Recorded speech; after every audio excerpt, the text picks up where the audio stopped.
क्या 2008 में चाइना में जाकर के कुछ एमओयू दस्तखत हुआ?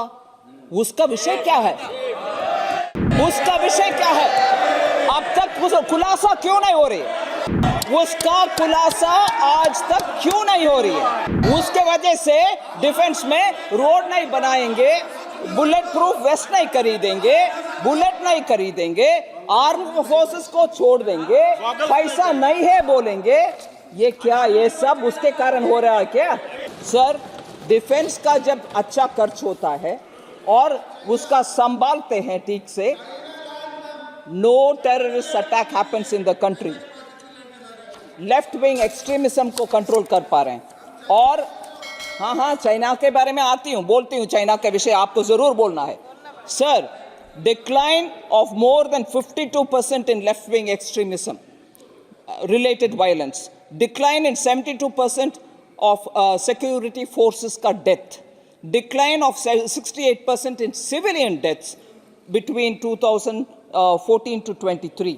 So ये कंपेयर करके हम बोल रहे हैं कि इंटरनल सिक्योरिटी में भी असर पड़ रहा है, क्योंकि डिफेंस के इक्विपमेंट का परचेज और सर इसीलिए value of defence production in 22-23 crossed 1 lakh crore. Defence production का इस देश में जो हो रही है उसका वैल्यू 1 लाख करोड़ से अधिक हो रही है अभी। Defence exports all time high of 16,000 crore का एक्सपोर्ट इस देश में हो रही है। एक्सपोर्ट 85 कंट्रीज तक पहुंच रही है हमारे इक्विपमेंट्स। सर, कांग्रेस का glaring mismanagement of defence issue, शायद इसमें एक और विषय मैं जोड़ रही हूं।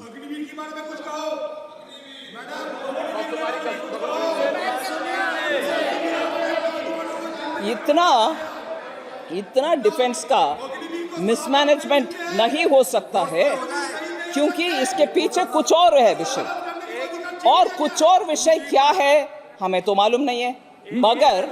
मगर मैं ये पूछना चाहती हूं, क्या 2008 में चाइना में जाकर के कुछ एमओयू दस्तखत हुआ? उसका विषय क्या है? उसका विषय क्या है? अब तक उस खुलासा क्यों नहीं हो रही है? उसका खुलासा आज तक क्यों नहीं हो रही है?